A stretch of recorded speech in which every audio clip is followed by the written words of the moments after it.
now I'm going to share my screen, and I'm going to read my latest essay titled, "Yes, It Is Snowing in New York." The subtitle is, "A, quote, blizzard gives Marxist-Islamist Mayor Zoran Mamdani pretext for a, quote, climate lockdown." I wrote this about 2 days ago. It's snowing. Outside the big picture windows of the flat where we stay when we come to Brooklyn, a gentle snow falls. It gusts in the bare tree branches that reach up to the gray-yellow sky. The trees shake back and forth in the wind. The snow-laden branches stand between us and what are the usually chaotic backyards of the row of dilapidated late 19th century townhouses across from us. The backyards and their everyday detritus have receded under the snowfall to reconfigure into a vague elegance. Plastic chairs and rotting wooden picnic tables have been buried under a thick blanket of white. There is about 1.5 feet of snow resting across the roofs of the townhouses, gentling their outdated television antennas and their crooked skylights. Everything looks like frosting on a wedding cake. Everything looks like an old-fashioned Christmas card, the kind, are you my age or older, that they used to have in the mid-1960s that had silver glitter glued to the white snow that came off a bit in your fingers. The snow layering the roofs and balconies and railings makes Brooklyn look like the archetypal German or Swiss village on Christmas cards, nestled in wintry softness as seen far below Santa's descending sleigh. This blizzard, or blizzard, it seems to me better described as a snowfall, has been heralded by legacy media now for a couple of days. The language about it has been histrionic. It is a bomb cyclone, and these are all linked, of course. It is severe weather that requires an alert. A red rectangle on weather sites surrounds those scary words.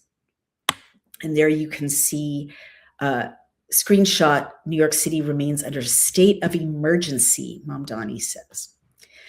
You can't travel. But it's not just that you are being advised not to travel as a sovereign person, as in the past. There are travel bans. CNN warns blizzard travel bans remain in effect as 5 states have over 2 feet of snow. The headline's freakout conceals the fact that this snowfall is within the range of normal for the northeastern United States.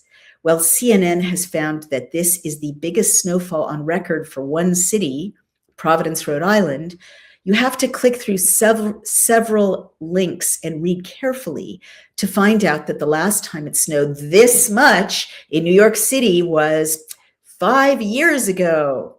And this storm has dropped the most snow in New York City since that one in 2021. The New York Post headline calls this storm's snowfall historic, though the fine print shows that the last such storm was in 2016. Same with Philadelphia. This is Philadelphia's snowiest winter since 2018. So basically, if you read carefully and critically, you realize that the snow is falling well within, again, the range of what is normal for winter in the Northeast. In 1947, the snow measured over 26 inches in Central Park, and you can see an image of very deep snow in a New York City street in 1947. Today in JFK Airport, in contrast, the snow is about 15 inches deep. In 1888, 21 inches of snow fell in about 24 hours. Eventually, snow in that snowstorm accumulated to snowbanks almost 5 feet high. And there you have an image of a New York City street with 5-foot-high snowbanks. Here's piles of snow in what looks like Chinatown or some sort of lower Manhattan street, and more piles of snow that could actually be 6th Avenue. Hard to say. In spite of the fact that receiving up to 2 feet of snow in winter, New York City is entirely normal, The headlines drumming up hysteria have prepared the way for what is unfolding right now via City Hall and via our still new on the job Marxist-Islamist mayor Zoran K. Mamdani. A pure Marxist-Islamist takeover, a trial run. In a press conference on Sunday, February 22nd, 2026, Mayor Mamdani showed a range of somber city administrators arrayed behind him, all of them wearing sad faces and holding their hands clasped in front of them. I note the flimsy branded sweatshirts and windbreakers, both zipped and unzipped, and the almost theatrically glum faces of Mamdani's crisis team. I feel that this entire iconography is part of the theater of humiliation to which Mamdani is deliberately subjecting our city, just as the Biden era's women's luggage stealing advisors, its obese health commissioners, its staffers with their publicly broadcast fetishes involving dog masks and leashes, and its pics of sex somehow managed in congressional hearing rooms. You need security clearance just to get into those spaces. We're all part of a staged theater of humiliation aimed at our country as a whole that was similarly designed and produced by our enemies at that time for similar reasons, to reduce and degrade us. I just want to make sure I am still, yes, I am still, I'm still sharing.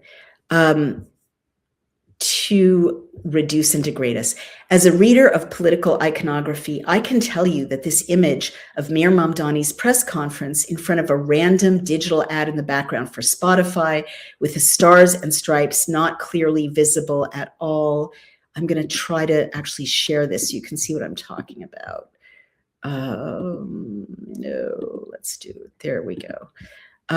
There's the image with not clearly visible at all, with one staffer holding her cell phone as if she can't be bothered to put it away, with staffers wearing what look like sweatpants or last year's Target jeans and work boots, with a woman in the front row who no doubt works at a computer, having mysteriously rolled up her pants cuffs to a depth of at least 2 inches, and the woman to her right, who also probably works at a computer station, having tucked her pants cuffs into her boots, as if these women and men are the proletariat who have been slogging through the snowy, treacherous marshes of the hinterlands of lower Manhattan to get their jobs done, instead of having arrived neatly by subway or Uber, with the long-haired male sign language translator having failed either to brush or comb his disheveled tresses. In all of it, and is all carefully thought out, this image says, here are the sad, weak people, but workers see their trouser cuffs who are now in charge of the safety and security of America's greatest city. And you should be able to see this image. It's quite an extraordinary image. I'm enlarging it. See, I don't know who these people are, but this woman has, they're wearing work boots and they're rolling up their boots to, literally as if they've just brought in the horses from a snowy stable to keep the city running. And it's a very Marxist image. And these people look incredibly sad. They don't look competent. They don't look resolved. They look beaten and depressed and weak, and their stance is weak. And they also look, I'm sorry, but we're in a visual medium, extremely poorly groomed. And these things are not trivial. I was an advisor on imagery as well as language and messaging to 2 presidential campaigns. These little things really register, all these wrinkles. Just look at I don't mean wrinkles in faces, I mean wrinkles in clothing.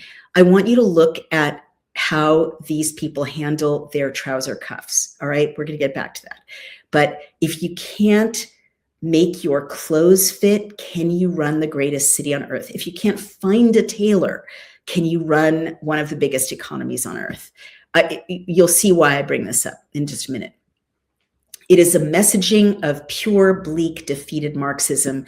Men, women, it doesn't matter. Professionals, laborers, no matter. The team has all been leveled down to the gray and blue universal misery of comradeship and communist communitarianism.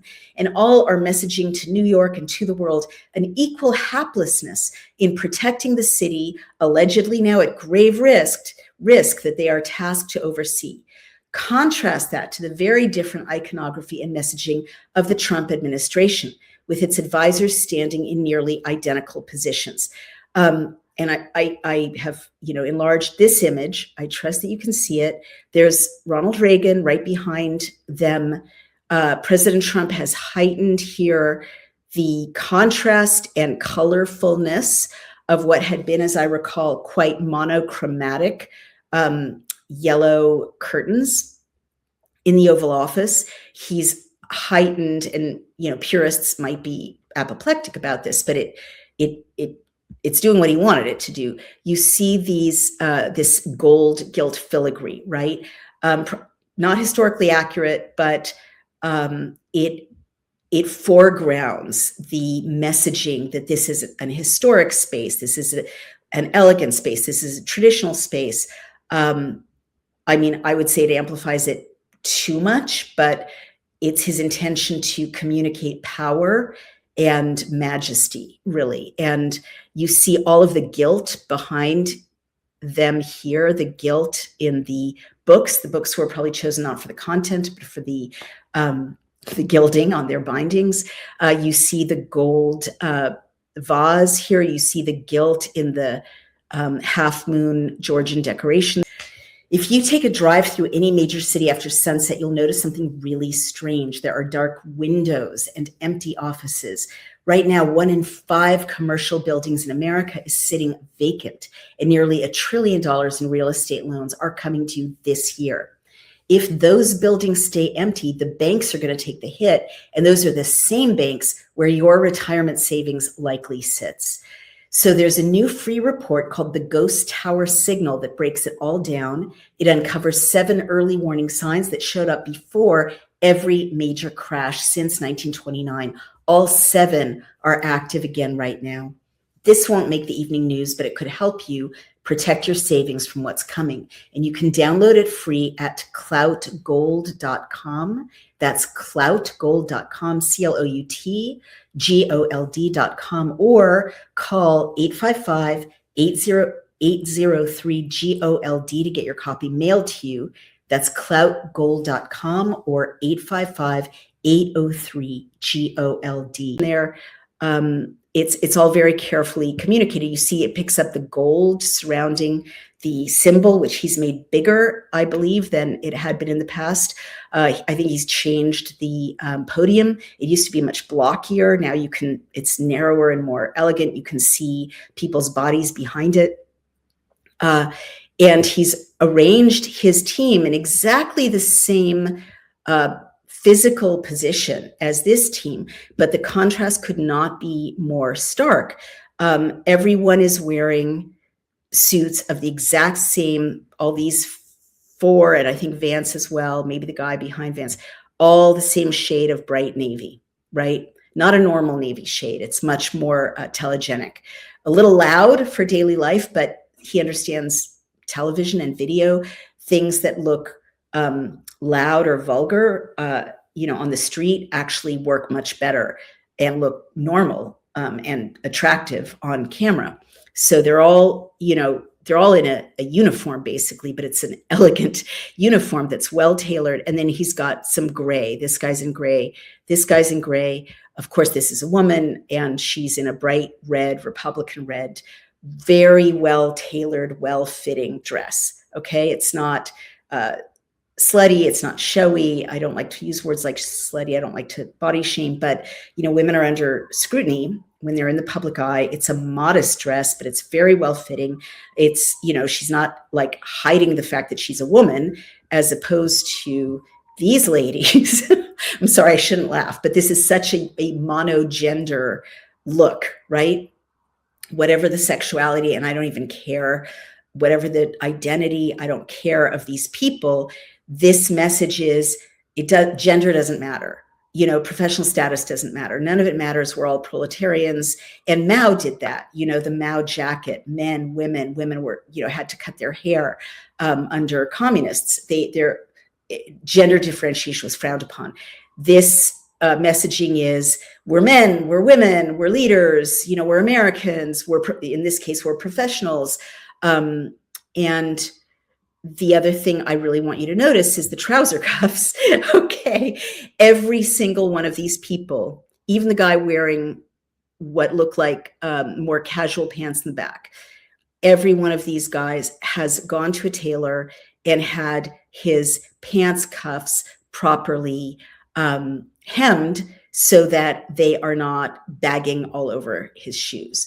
And like these people who have random pants cuffs of all lengths, but mostly too long, which just make them look sloppy and unprepared. All right. And these things are not little. We don't consciously think, well, I'm definitely going to vote for, President Trump's team because they know how to hem their trouser cuffs.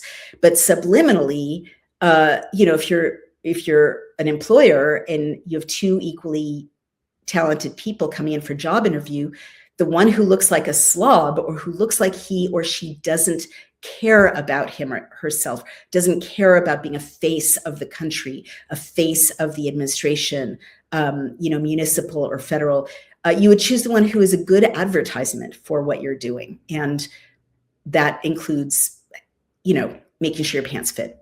If you were an adversary of America's, which team would you rather fight? In this sadness and weakness broadcasting theater of humiliation press conference, Mayor Mamdani warned the press corps that the snow was falling and that therefore we were all in dire danger. Mamdani has been stung by criticism of how he had managed, or rather mismanaged the fallout from the January 2026 snowstorm with its unprecedented mountains of urine-soaked and feces-spotted old snow frozen over, presenting barriers to the disabled, to children and the elderly, as well as to sanitation workers and emergency services for a matter of weeks, with its caverns of uncollected trash that attracted rats and fattened them to the size of baby woodchucks.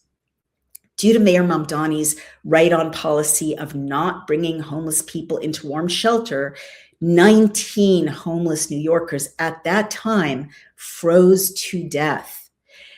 Mamdani had, in less than a month in office, turned New York into a Dickensian cesspit, with New Yorkers dying Dickensian deaths from exposure, and with New Yorkers facing, to their horror, Dickensian levels of energized vermin, as well as sanitary dangers from standing waste that we thought had been sorted out forever by the early 20th century. So Mayor Mamdani, understandably, wished this time to get ahead of that kind of criticism. But in seeking to do so, he rolled out a management vision of New York in a crisis that escalated the rights restrictions of the bad old days of COVID lockdowns with their violations of the Constitution. And he took them even further into a Marxist nihilist hellscape in the name of what is really a climate lockdown. First of all, Mayor Mamdani explained that there was a travel ban and that roads were closed to ordinary people. It was forbidden for private citizens to drive their private cars on the city roads. Here is Mayor Mamdani's announcement of his declaration of a state of emergency. Quote, additionally, temperatures dropping into the 20s overnight will result in slippery streets, sidewalks, and extremely hazardous conditions across our city. Due to these factors, and this is my italics, we are declaring a state of emergency and instituting a travel ban starting at 9 p.m. this evening and ending at 12 p.m. tomorrow. That's the end of the italics. This state of emergency closes the streets, highways, and bridges of New York City for all traffic, cars, trucks, scooters, and e-bikes, with some specific exemptions for essential and emergency movement. I will show you in a minute how that is a gigantic fib, a total lie. We are asking New Yorkers to avoid all non-essential travel. Note, this is my note. In his press conference, the mayor misleadingly concealed the fact that the travel ban covers private cars, but does not cover a range of the vehicles of his friends, donors, and allies. See below. End brackets. Now, this is Mamdani again. Please, for your safety, stay home, stay inside. Have you heard that before? And stay off the roads. Hazardous conditions put delivery workers, drivers, and restaurant staff at risk. If you can do so, please look out for your fellow New Yorkers and prepare meals at home until the weather improves. Italics mine. To aid New Yorkers with disabilities throughout this period, 4-foot wide paths must be cleared across all sidewalks to accommodate wheelchairs and other mobility devices. This is an existing mandate. Listen to the language, mandate. I've deconstructed that word mandate, which has no force of law.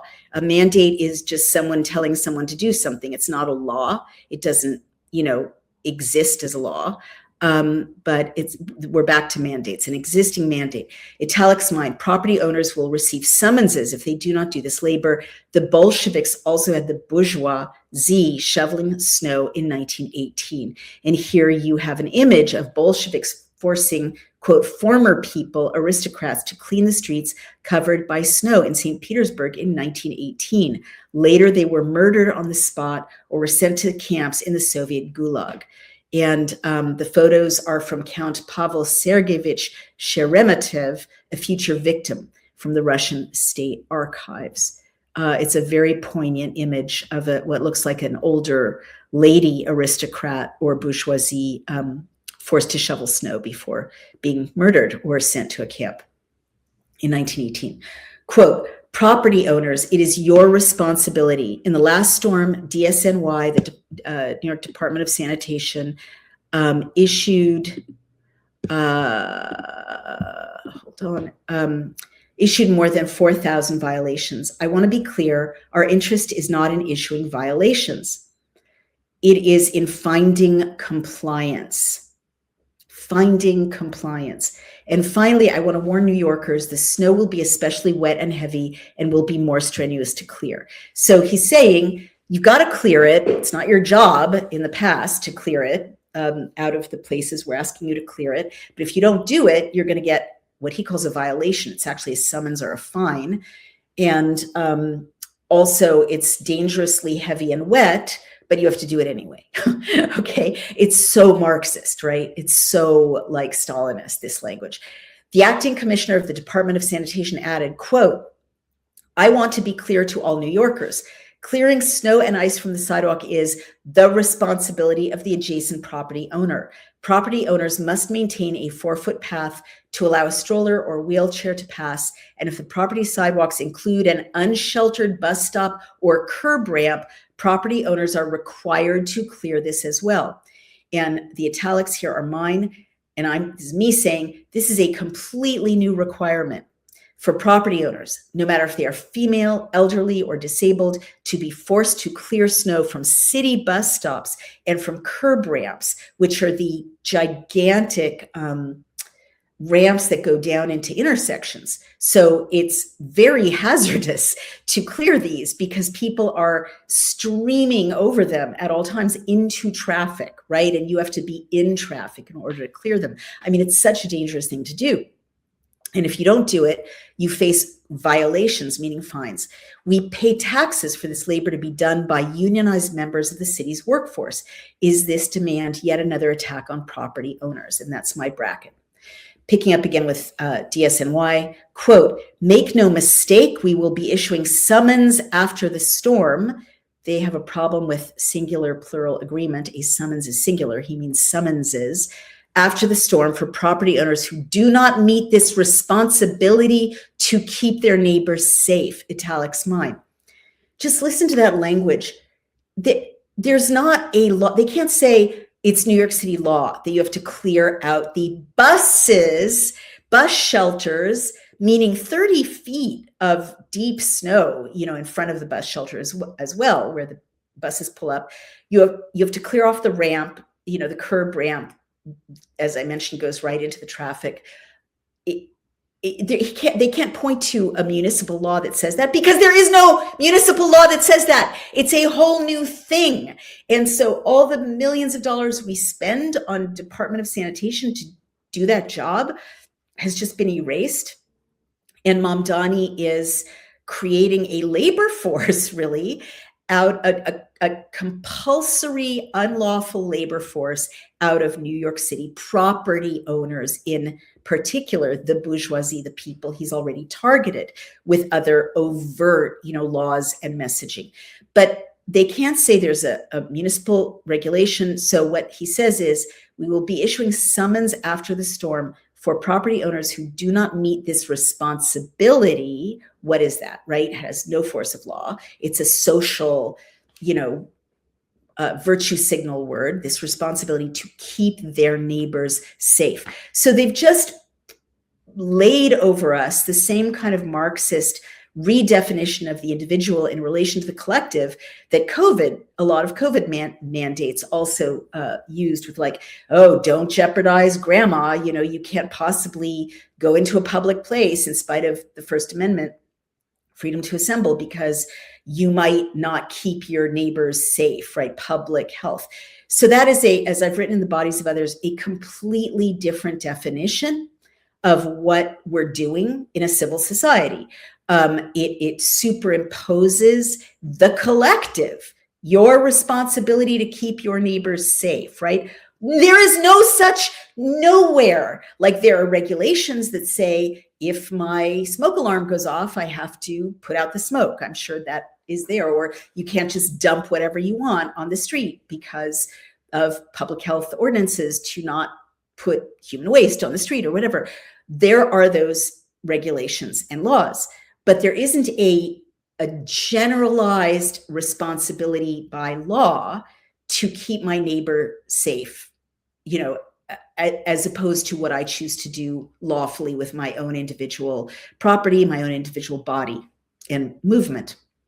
This upends all of that, just like COVID did, and says, oh, no, get out there in your wheelchair, 65-year-old lady property owner, and shovel that snow, because it's your responsibility to keep your neighbors safe. They just invoke that out of thin air, but it is a Marxist collectivist invocation, all right?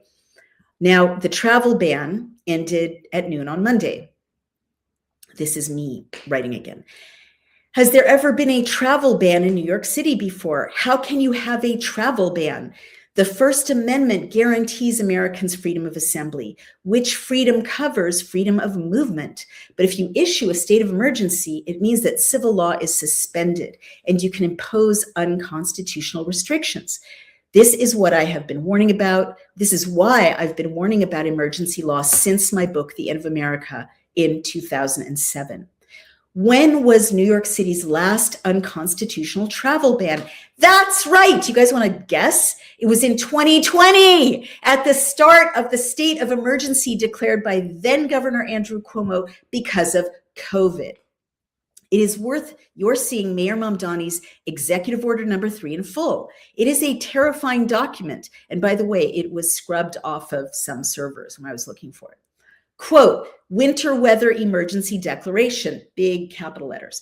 Whereas the public safety is imperiled by a severe snowstorm that is expected to interrupt the flow of traffic, restrict the operation of emergency vehicles, and impede the delivery of essential goods and services. And whereas it is necessary to restrict vehicular traffic as provided herein in order to protect life and property and to allow for rapid and effective snow removal.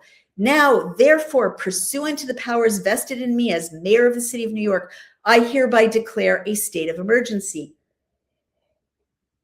Section 1, except as otherwise provided in Section 2 of this emergency executive order, for the duration of the local state of emergency, the streets, highways, bridges, and tunnels in the city of New York are closed for vehicular traffic, including but not limited to commercial trucks, electric bicycles, scooters, and mopeds, effective 9 p.m. Sunday, 22nd till 12 p.m. Monday, the 23rd, 2026. The following vehicles may operate. Now, this is what he did not tell the city or the press in his press conference. He left Section 2, A, B, C, D, E, F, GHI out of his disclosure. All right, what is allowed? Not your car, not your mom's car, not the car of disabled people who are trying to get to work or get to the library or have a medical emergency. No.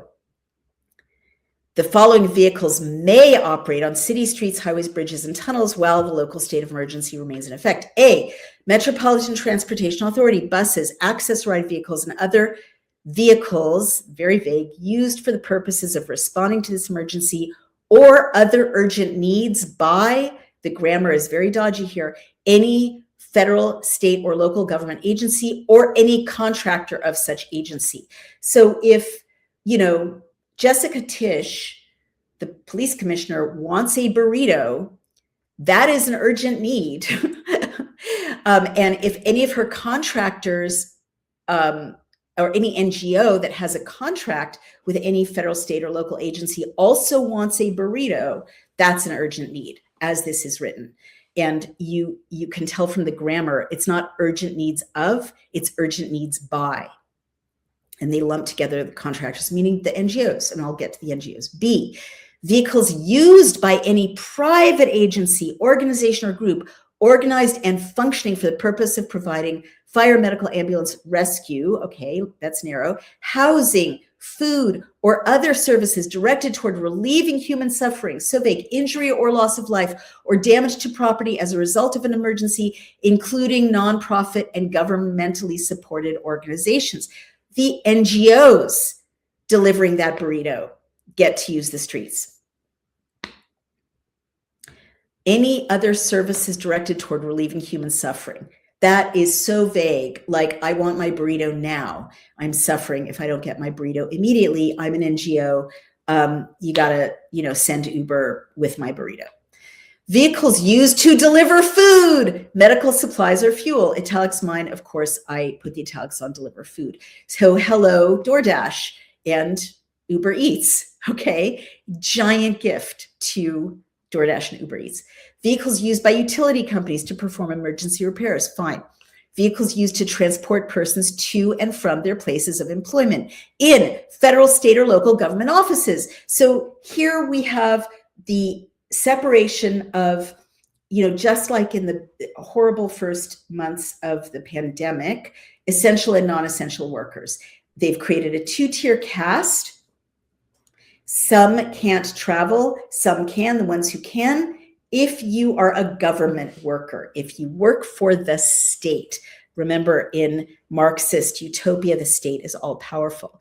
And my italics are hello Uber. Medical facilities, pharmacies, grocery stores, including all food and beverage stores, convenience stores, gas stations, laundromats, news media, food, beverage, and hospitality establishments, hotels, and other places of accommodation, and hardware stores. What is that even? Now you're closing down so many businesses, like my little dry cleaner on the store, they're not allowed to drive to work. But if the laundromat employees can drive to work, the news media employees can drive to work, food, beverage, and hospitality, they can all drive to work. You're not allowed to go to your job, but the hotel industry gets to have their employees go to their job. And hardware stores, why hardware stores? God knows, right? So people can buy snow shovels, who knows? It's a two-tier economy yet again. Vehicles used to transport persons to hospitals or other medical facilities for medical care. Okay, fine. Vehicles used to transport persons to federal, state, or local court facilities for legal proceedings. Okay, fine. Any other vehicles, including for-hire vehicles used to transport persons employed to perform any of the services described in this section to and from their places of employment. So, and other vehicles authorized by the city. So in subsection H, Mamdani has basically said by emergency law, you can't drive your private car. Uber and Lyft are free to drive anyone around with this broad definition. And to all the profit that was locked up by you driving your own car and having your own parking space and your own gas and not being tracked, that's gone. And all that profit shifts over to Uber and Lyft and random taxis. In accordance with Executive Law number 24, any person who knowingly violates the provisions of this order shall be guilty of a Class B misdemeanor. So if you drive your private car, which can't be tracked, to your private destination, that you're breaking the law. This emergency executive order shall take effect immediately and shall remain in effect for 5 days, except as otherwise limited herein and unless extended or sooner revoked. Period. End quote. 5 days. So this is me again. If you read that carefully, it means you are violating the emergency law, committing a misdemeanor. If you get in your private car and try to drive anywhere in the city of Manhattan or the 5 boroughs, getting into an Uber and going to work for Zoran Mamdani is fine. Driving your Uber to drop off a burrito is fine, as I said above. Being an NGO employee and doing almost anything in your vehicle is also fine. The roads for which your taxes paid otherwise are, during this 5 days covered by this edict, no longer accessible to you in your vehicle lawfully in any way. However, the people who can drive on your roads, emergency services and sanitation, that makes sense, but also any nonprofit that the mayor says is carrying out a humanitarian mission.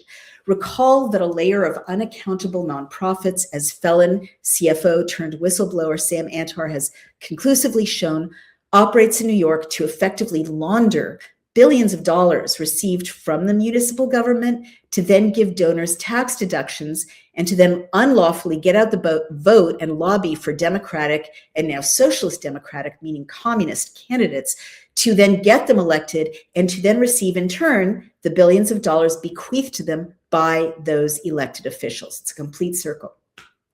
So those NGOs get to use the roads. See who else gets access to your roads? Food delivery drivers, DoorDash and Uber Eats, who contribute mightily to left-wing candidates in New York City. Note how in his press conference, Mayor Mamdani warned everyone not to eat in restaurants. Why not walk downstairs to a restaurant and keep small businesses profitable? No, this press conference and its restrictions present, like the COVID lockdowns, whose huge revenues I tracked in my book, The Bodies of Others, another windfall for DoorDash and Uber. DoorDash contributed $2.8 million to its candidates in the last election cycle. Uber contributed $250,000 to 2 frontrunners for city council speaker and $3 million to Governor Hochul. Now, even more importantly, consider the national security implications of this climate lockdown, which to me feels like a test run for something that will come in the future.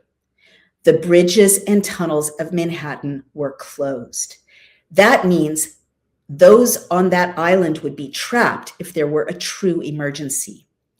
I was in New York right after 9/11, and my family lived through that horrific day. You could not, on the island of Manhattan, at least not in our neighborhood at that time, which was a mile from ground zero, escape unless you sought out a bridge or a tunnel from what turned out to be toxic, carcinogenic fumes and stench, not just from pulverized bodies, but also from tons of poisonous chemicals. The death rates and illness rates from cancer sustained by 9/11's brave first responders are catastrophic. Now imagine what would happen to 8 million people if there were a chemical attack and they could not leave at all. The whole island in 2001 was vulnerable to a second attack, which is a technique that terrorists often use. One blast to draw first responders and attention, and then the next blast to kill off those who respond. I remember the feeling of panic that I had, worrying that I might not be able to get my then small children off the island if I needed to. A few months after 9/11, I took all the money I had to make a down payment on a little house upstate, just so I would have somewhere safe to take my family if there were another attack on New York City. But to get out of the city, anyone requires freedom of movement and needs to get through a bridge or a tunnel. Mamdani's mandate unconstitutionally restricting travel removes that freedom and that access.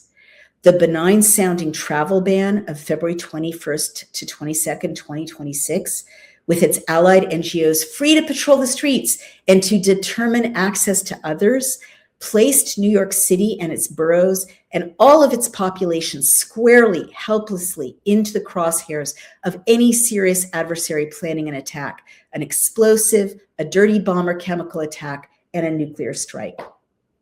This is no far-fetched worry. Mayor Mamdani's administration is studded with staffers who've expressed their contempt for America or for Jews, who make up 12 to 13% of New York's population. Zoran Mamdani's own mother expressed her contempt for America and boasted that her son was not an American at all. Ramzi Qassem, now Mamdani's chief counsel, represented al-Qaeda.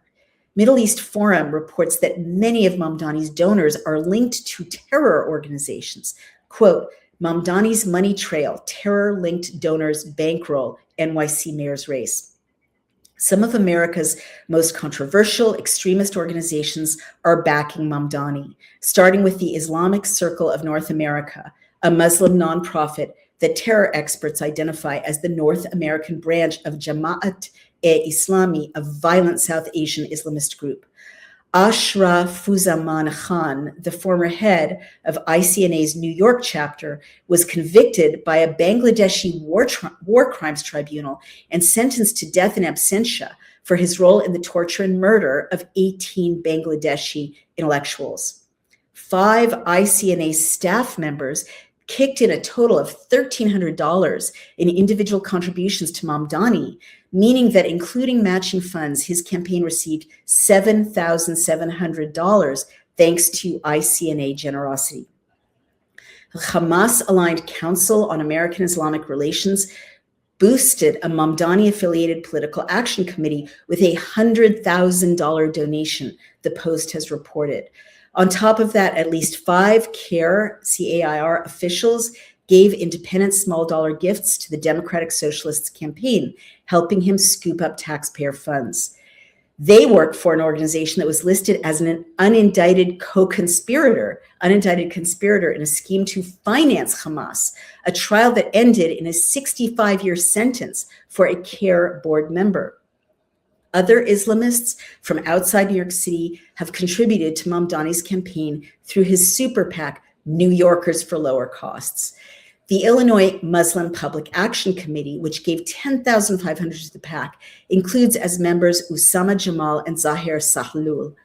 Altogether, New York academics at hard-left institutions contributed over $105,000 to Mamdani, or up to $690,000 when boosted by matching funds.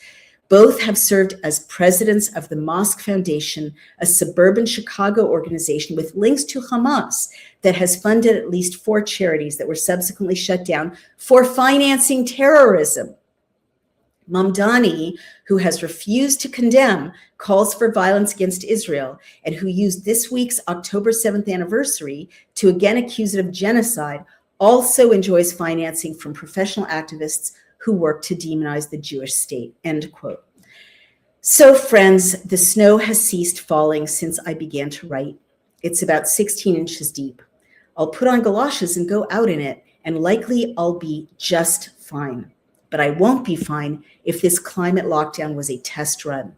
We won't be fine here in New York and its boroughs if NGOs and donors are assigned rights to city resources, such as the streets themselves that are closed to ordinary citizens.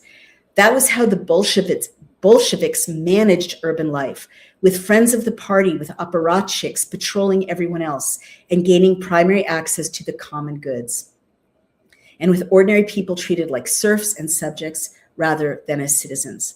We won't be fine here in New York and its boroughs if our rights are restricted again, so that we are absolutely physically helpless against any attack that may come, perhaps from the many terrorist friends and allies of the mayor or the many terror-linked donors who put this mayor into office. Ladies and gentlemen, this was not a weather emergency. It was a snowstorm, but it may well have been, under the cover of climate and weather concerns, a very, very serious constitutional rights and national security emergency. That is my essay. So thank you for listening. Ace Rothstein says, you're hitting on all the key points. Good job. Thank you. Frankie Zen says, they really doing this, huh? Yes, they really are. Let's see. Sandy Hardy says there's a scripture that says that in heaven God has storehouses of snow and that he uses it for his purposes. The snowstorm is revealing who Mamdani is. That's very interesting. I'm not aware of that scripture because I wasn't aware there was snow in the Middle East, but not often. I know it snows from time to time in Jerusalem, probably in other areas in the Middle East as well. This is very insulting. AIPAC has got you. Hasbara is Hasbarim. You know, Hasbarim. Hasbara is Hebrew for, it means explanation, and its usage is propaganda. No, I don't have any ties to Israel or to Israel's outreach services. I'm an independent journalist, but I'm also Jewish. So yeah, I'm worried. I'm worried that this city where I live much of the time is being run by someone who is hiring people who say they want to get rid of us and harass or get rid of us, who target Jews as well as Israel and who have blocked entrance to synagogues. It's very, very frightening. And there's a precedent in history, and I'm not ashamed of my heritage. So you don't have to be hired by Mossad to be a Jew in New York who's very worried about the funding of this mayor by Israel. Wall Street doesn't want you paying attention to this, but right now China controls 98% of the world's gallium supply. If you've never heard of gallium, don't worry, that's the point. It's the critical material behind next generation semiconductors. And Beijing has been using it as leverage in a global tech war. But here's the twist. A tiny American company just developed breakthrough gallium nitride, or GaN technology, that could make China's grip irrelevant. Silicon chips, they've hit a wall. Even NVIDIA's CEO says Moore's law is dead.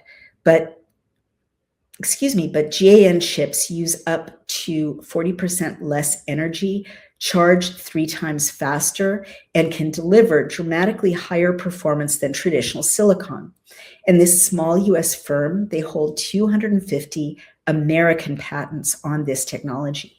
Now, major global brands, including NVIDIA, Samsung, Dell, Lenovo, and LG, are already partnering with them. This isn't about politics. It's about better technology winning. An investing expert just released an urgent presentation explaining why the next 12 months could be critical and how regular investors can discover the name of this under-the-radar company before the wider market catches on. Watch the full briefing now. Go to ganrevolution.com. That's ganrevolution.com. Don't miss it. Islamist terrorists. Like, that's crazy to not worry about, whoever you are. Let's see. Anyone else? Very well said, says Gregory Ross. Thank you so much. And thank you for who you are and what you do. Thank you so much. All right. And some Platinum also liked it. So lots of kind words, some trolly words or critical words. I guess the thing that makes me tired about trolly criticism is, there's no substance there. Like, if anything I've said is wrong, factually wrong, wrong in argument, bring the evidence. But don't just call me names or raise false imputations. That is not honorable. All right, you guys, we're coming to the end of our half hour. I hope you understand why I'm so worried about this. I think that this essay dovetails well with my discussion of the State of the Union. Because, you really saw freedom versus tyranny. And we've been talking a lot recently about the Red-Green Alliance, the Marxist-Islamist alliance, which is taking hold, throughout the West. We thought it was China, but now they've changed channels, and whether China's funding it or not, it's Marxist-Islamists. But I also interviewed Jamie Glazov yesterday, and he's got this very important book, United in Hate, The Left's Romance with Tyranny, Terror, and Hamas. And he explains in very great detail the historic background of the current resurgence of Marxism in the West. And he explains how it became entangled and how the left became entangled with radical Islam, which seems, like the opposite end of the spectrum from left-wing Marxism. Left-wing Marxism is atheistic and hates God and religion, and fundamentalist Islam wants a theocracy, wants a Muslim caliphate. Radical Islam has violent laws against same-sex relationships. Marxists hate the family, the nuclear family, the heterosexual family, and have no problem with same-sex relationships, and in fact are boosting the erasure of gender altogether. Seemingly nothing in common, but what they do have in common is hatred of the individual, hatred of individual conscience, individual rights, and by extension, hatred of the West, which is where the culture of individual rights, as opposed to my responsibility toward my neighbor's safety, right?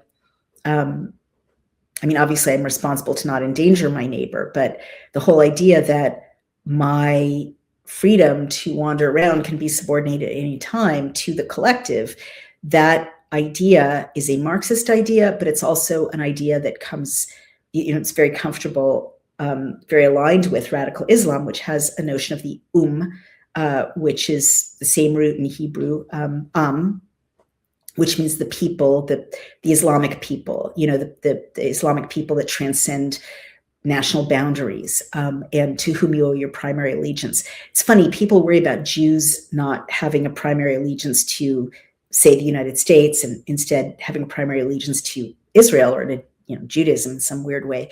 But really, overtly, Islamists actually say the Ummah is more important than any national allegiance, any national identity. And being Muslim is more important than being American or English or Canadian or Australian. So, I'm not saying something that imams don't say and that commentaries don't say, and commentators don't say. They say it all the time. So I don't know why everyone's focused on Jews who are very happy to be American or Canadian or English. The real danger that there's a collective coming for you is coming from Islam. And I hope by now, I'm not happy that I've reached this conclusion. I love the essence of the religion of Islam. It's a beautiful religion in its essence. It shares the same essence as Judaism and Christianity. It really does. They're called the Abrahamic religions for a reason. And according to our scripture, Islam descends from, we're cousins, right? Jews and Muslims. Islam descends through Hagar and Ishmael, Abraham's son, with his concubine. Well, we can argue about that if you like. Dawn Girl says, no, it's not. Historically it is, right? Historically, they share the same roots. And they if you read the Holy Quran, I'll keep saying this because I'm not ever going to engage in black and white thinking.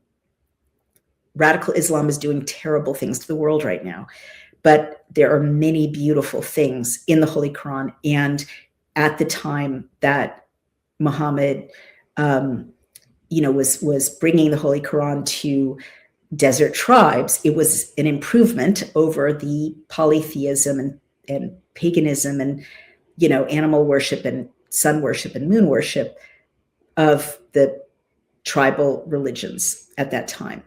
And no, I get what you were saying. Thank you very much. And again, if you cherry pick St. Paul or you cherry pick Leviticus, you can find awful things, like Paul doesn't want women to speak in church. And there are ambiguous passages in Paul that seem to say, like, don't even get married, don't have sex even within marriage. You could make a caricature out of Christianity based on those excerpts. Same with the Old Testament. there are passages that say, stone your daughter to death if she fornicates.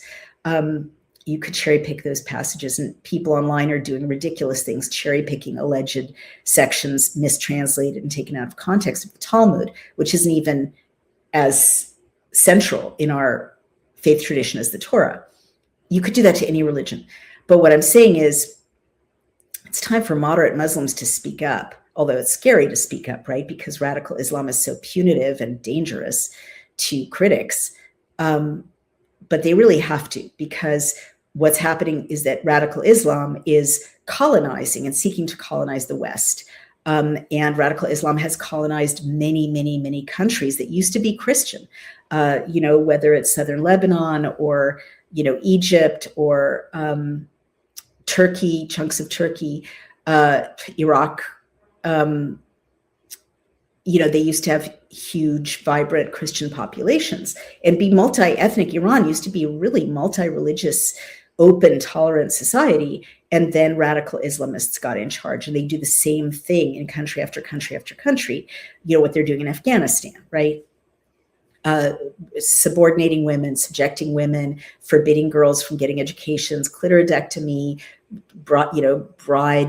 child brides, slavery, for women, savage punishment for gay people, theocracies in which there's no individual liberties, the absolute censorship, absolute control of the whole society. So that's what I'm scared of.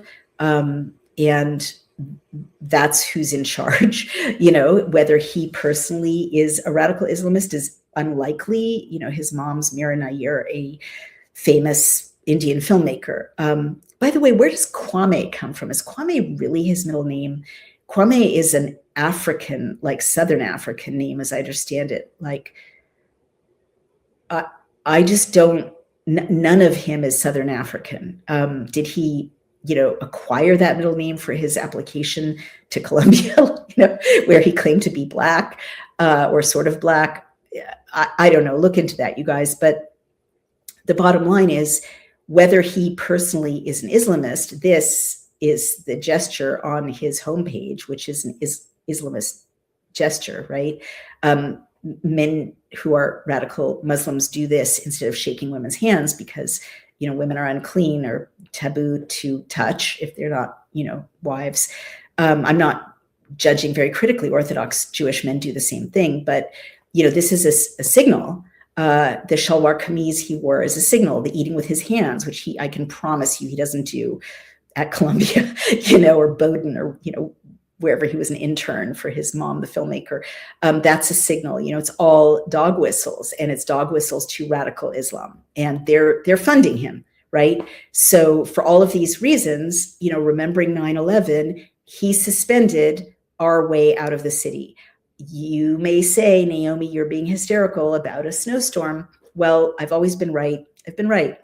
I told you for years that the people streaming into our country, into Western Europe, were soldiers. And now in Europe, they're saying, let's use them as soldiers. I told you, right? I keep telling you and telling you. I said, there's a civil war. I said, it's an invasion. I told you this in 2021, 2022, 2023.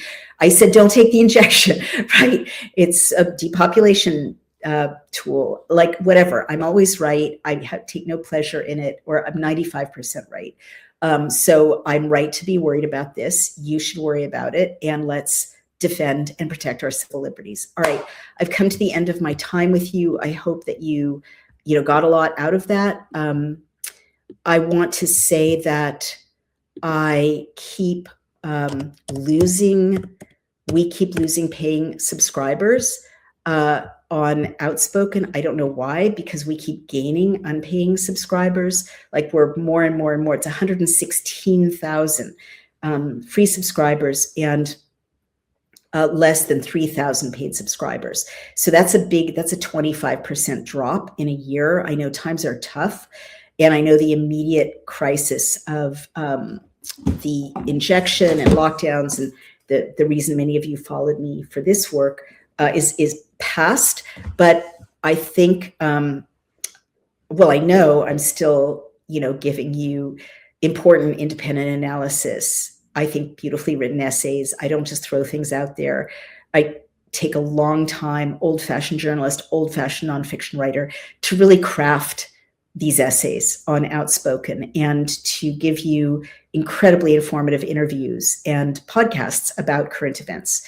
So it costs money and to do that. And so if you can possibly afford to become a paid subscriber over on Substack, I really ask you to do that, or else it'll be difficult for me and my team to keep producing this content the way we have and making it so widely available that we reach some months almost 2 million views and viewers. If you think it's important to have this point of view all over the world, we're in like half a dozen to a dozen countries around the world in the top 100 or 200 podcasts for news commentary. If you think these perspectives are important in countries like Britain and Canada and Australia and Indonesia and Ghana and, you know, all of the places that we show up, Norway recently in the top lists of podcasts for news commentary, please support it, right? I really need your support. You get the media that you support. It's down to that. And if you don't want Mockingbird Media, you really need, if you can possibly afford to put some resources toward Daily Cloud or toward Outspoken. You can go over to Daily Cloud and make a one-time donation or become a paid subscriber. That really helps as well. Lastly, we have billcam.com and legisector.com, which are incredible tools that, again, cost between $500,000 and $750,000 to develop.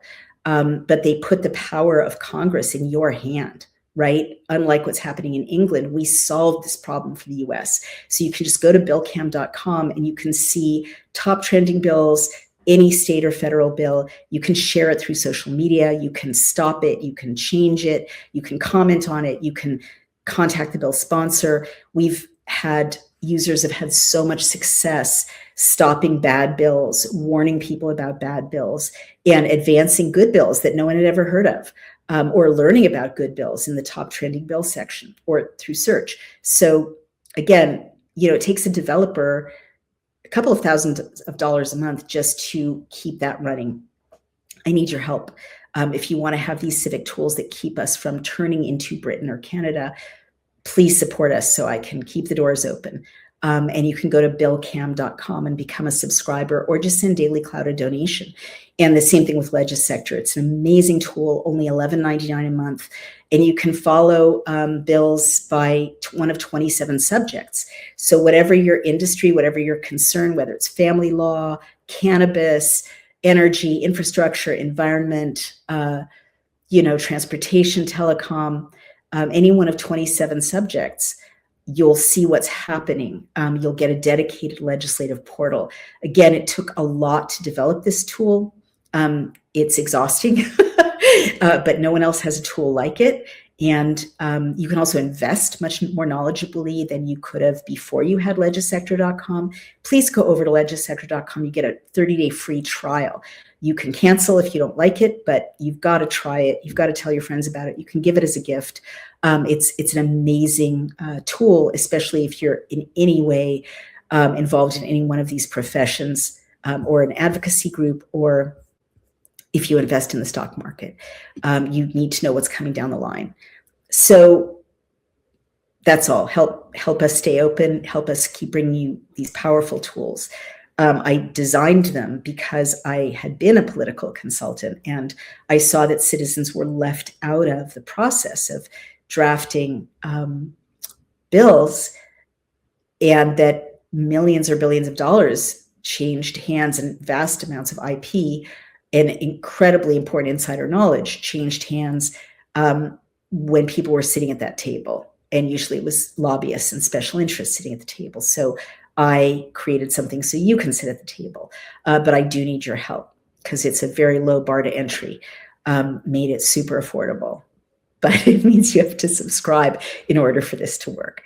All right. Thank you all. I want to thank our sponsors, who are amazing as well. And again, without whom we couldn't function. Wall Street doesn't want you paying attention to this, but right now, China controls 98% of the world's gallium supply. If you've never heard of gallium, don't worry, that's the point. It's the critical material behind next generation semiconductors. And Beijing has been using it as leverage in a global tech war. But here's the twist. A tiny American company just developed breakthrough gallium nitride, or GaN technology, that could make China's grip irrelevant. Silicon chips, they've hit a wall. Even NVIDIA's CEO says Moore's law is dead. But GaN chips use up to 40% less energy, charge 3 times faster, and can deliver dramatically higher performance than traditional silicon. And this small US firm, they hold 250 American patents on this technology. Now, major global brands, including NVIDIA, Samsung, Dell, Lenovo, and LG, are already partnering with them. This isn't about politics. It's about better technology winning. An investing expert just released an urgent presentation explaining why the next 12 months could be critical and how regular investors can discover the name of this under-the-radar company before the wider market catches on. Watch the full briefing now. Go to ganrevolution.com. That's ganrevolution.com. Don't miss it. Also, it's not just that you need to know about. If you take a drive through any major city after sunset, you'll notice something strange. Dark windows, empty offices. Right now, 1 in 5 commercial buildings in America is sitting vacant, and nearly $1 trillion in real estate loans are coming due just this year. If those buildings stay empty, the banks take the hit. And those are the same banks where your retirement savings likely sit right now. There's a new free report called the Ghost Tower Signal that breaks it all down. It uncovers 7 early warning signs that showed up before every major crash since 1929. All 7 are active again right now. This won't make the evening news, but it could help you protect your savings from what's coming. Download it for free at cloutgold.com, and that's cloutgold.com, or call 855-803-GOLD to get your copy mailed to you. All right, you guys, you got it, 855-GOLD.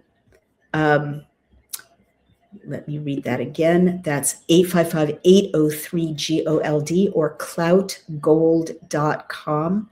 And get that free copy. You've got to know what's heading your way. And American Alternative Assets educates us really, really well about how to protect our entire portfolio, however big or small it is, in this incredibly unstable environment.